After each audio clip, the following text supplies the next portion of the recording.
আপোনালোকৰ মাজত মই এটা বহুত আজি ভিডিঅ' লৈ আহিছোঁ। ভিডিঅ'টো স্কিপ নকৰাকৈ ভালদৰে চাই যাব। অসম এডিআৰিৰ যিটো এক্সাম আছে আগত, এইটোৰ কাৰণে কেইটামান গুৰুত্বপূৰ্ণ কোৱেশ্যন লৈ আহিছোঁ। আপোনালোক কোৱেশ্যনবিলাক ভালদৰে চাই যাওক। 1 নম্বৰ কোৱেশ্যন আপোনালোকক দেখুৱাই আছোঁ। অসমৰ ৰাষ্ট্ৰীয় কাৰিকৰী প্ৰতিষ্ঠানখন ক'ত অৱস্থিত? এইটো এনচাৰ হৈছে শিলচৰত অৱস্থিত। আৰু 2 নম্বৰ কোৱেশ্যন আপোনালোকক দেখুৱাই আছোঁ। পৃথিৱীৰ সৰ্ববৃহৎ গণতান্ত্ৰিক দেশখনৰ নাম কি? এইটো হ'ল চীন আছে, ইংলেণ্ড আছে, ভাৰতবৰ্ষ, নেপাল। এইটো এনচাৰ হৈছে ভাৰতবৰ্ষ। 3 নম্বৰ কোৱেশ্যন আপোনালোকক দেখুৱাই আছোঁ। ইষ্ট ইণ্ডিয়া কোম্পানীয়ে কেতিয়া অসম ৰাজ্যখন ব্ৰিটিছৰ নিজ দখললৈ নিছিল? এইটো এনচাৰ হ'ল 1826 চনত ইয়াণ্ডাবু সন্ধিৰ পিছত লৈছিল। এনচাৰ হৈছে C2 এনচাৰ। আৰু 4 নম্বৰ কোৱেশ্যন, অসমৰ বস্ত্ৰ নগৰী বুলি কোনখন ৰাজ্যক বুজায়? এইটো হ'ল হাজো, নলবাৰী, শুৱালকুছি। এইটো এনচাৰ হৈছে শুৱালকুছি। B number answer. আৰু 5 নম্বৰ কোৱেশ্যন দেখুৱাই আছোঁ। শৰাইঘাট যুদ্ধ কোন আহোম ৰজাৰ দিনত হৈছিল? এইটো এনচাৰ হৈছে উদয়াদিত্য সিংহৰ দিনত শৰাইঘাটত যুদ্ধ হৈছিল। এনচাৰ C2 হয় উদয়াদিত্য সিংহ। আৰু চক্ৰধ্বজ সিংহ এইটোতো নহয়, জয়ধ্বজ এইটো নহয়, প্ৰতাপ সিংহ এইটোতো নহয়। এনচাৰ C উদয়াদিত্য সিংহৰ দিনত এইটো হৈছিল। আৰু 6 নম্বৰ কোৱেশ্যন দেখুৱাই আছোঁ। বৰ্মা দেশৰ বৰ্তমান নাম কি? এতিয়া বৰ্মা দেশৰ নতুন নাম হৈছে ম্যানমাৰ। এইটো জানে আপোনালোক। আগত আছিল এইটো বৰ্মা দেশ। বৰ্মা দেশৰ এতিয়া নাম হৈছে ম্যানমাৰ। 6 নম্বৰ কোৱেশ্যন গ'ল। এতিয়া 7 নম্বৰ কোৱেশ্যন দেখুৱাই আছোঁ। মান আৰু আহোমৰ শেষ যুদ্ধখনৰ নাম কি? মগৰ যুদ্ধ। মগৰ যুদ্ধ হৈছে শেষ যুদ্ধ মান আৰু আহোমৰ। ইয়াৰ পিছত এটা যুদ্ধ হোৱা নাই মান আৰু আহোমৰ। এনচাৰ হৈছে এইটো C নম্বৰ এনচাৰ হয়। এনচাৰটো ভুল হৈ গৈছে। এইটো C হ'ল হয়, মোৰ B হৈ গৈছে। ঠিক আছে, আপোনালোক বেয়া নাখাব। আৰু 8 নম্বৰ কোৱেশ্যন দেখুৱাই আছোঁ। ৰামকৃষ্ণ মিছন কোনে প্ৰতিষ্ঠা কৰিছিল? স্বামী বিবেকানন্দ, মহাদেৱ গোবিন্দানন্দ, স্বামী দয়ানন্দ সৰস্বতী, ৰাজা ৰামমোহন ৰায়। এইটো এনচাৰ হৈছে স্বামী বিবেকানন্দ ৰামকৃষ্ণ মিছন প্ৰতিষ্ঠা কৰিছিল। 8 নম্বৰ গ'ল। এতিয়া আছে আপোনালোকৰ 9 নম্বৰ কোৱেশ্যন।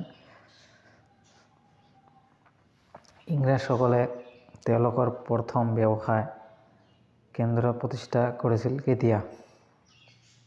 ক'ত কৰিছিল প্ৰথম ইংৰাজসকলে? এইটো হৈছে চুৰাট, গুজৰাটৰ চুৰাটত এইটো ব্যৱসায় কৰিছিল। এনচাৰ D নম্বৰ এনচাৰ হয়।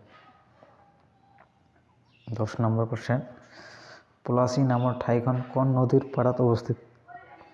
এইটো ভাগৰথী, সিন্ধু, নৰ্মদা আৰু গংগা। এইটো এনচাৰ হৈছে ভাগৰথী। এইটো হয় এনচাৰ। আৰু 10 নম্বৰ কোৱেশ্যন। 10 নম্বৰ পৰা এতিয়া 11 নম্বৰ।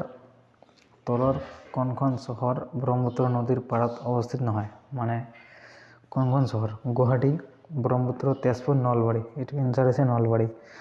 গুৱাহাটী ব্ৰহ্মপুত্ৰৰ ওচৰত, ধুবুৰীও হয়, তেজপুৰো এইটো ব্ৰহ্মপুত্ৰৰ ওচৰত, নলবাৰীটো নহয়, ব্ৰহ্মপুত্ৰ নাই তাৰ ওচৰত। এইটো এনচাৰ হৈছে নলবাৰী। 12 number question. ভাৰতৰ এখন কপাহ উৎপাদনকাৰী ৰাজ্য। কপাহ উৎপাদনকাৰী ভাৰতৰ একমাত্ৰ ৰাজ্য হৈছে গুজৰাট। গুজৰাট হৈছে ভাৰতৰ একমাত্ৰ কপাহ উৎপাদনকাৰী ৰাজ্য। Answer C। 13 number question. ভাৰতৰ কোন ঠাইত হীৰাৰ খনি আছে? ভাৰতৰ কোন ঠাইত হীৰাৰ খনি? মধ্যপ্ৰদেশৰ পান্না অঞ্চলত ভাৰতৰ হীৰাৰ খনি আছে। 16 number question. 15 number question. 14 number.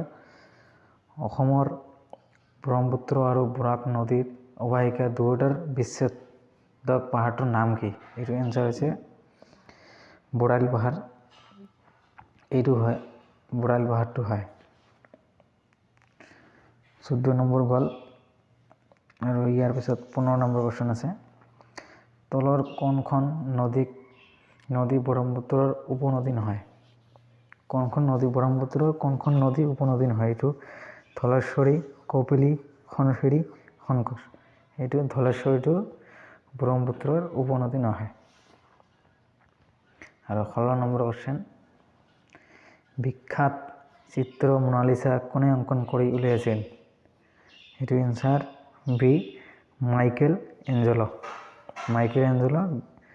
মোনালিছা বিখ্যাত মোনালিছাখন অংকন কৰি উলিয়াইছিল। 17 নম্বৰ কোৱেশ্যন। এইটো লাষ্ট কোৱেশ্যন হয়, এইটোৱে আজি। আপাটেইনিসকল কোন ৰাজ্যৰ জনজাতি? মণিপুৰ, ছিকিম, অৰুণাচল প্ৰদেশ, মিজোৰাম। এইটো হৈছে অৰুণাচল প্ৰদেশৰ বাসিন্দা হয় ইহঁত আপাটানিসকল। আজিৰ ভিডিঅ' ইমানে। আৰু ভিডিঅ'টো যদি ভাল লাগিছে প্লিজ ছাবস্ক্ৰাইব কৰি দিব জয়েলেণ্ড চেনেলটো। আৰু আপোনালোকৰ মাজত নতুন এনেকুৱা বহুত ধুনীয়া ভিডিঅ' আনি থাকিম। আৰু ADR আসাম ডাইৰেক্ট ৰিক্ৰুটমেণ্টৰ কাৰণে এইটো বহুত গুৰুত্বপূৰ্ণ কোৱেশ্যন হয়। আৰু অসম পুলিচৰ সকলে ভালদৰে পঢ়িব। আৰু মই নতুন ভিডিঅ' আপোনালোকৰ মাজত আনি থাকিম। আৰু চেনেলটো যদি ভাল লাগিছে তেনেহ'লে ছাবস্ক্ৰাইব কৰি দিব আৰু লাইক কৰি দিব। Thank U. আজিৰ ভিডিঅ' ইমানেই। নমস্কাৰ, ধন্যবাদ।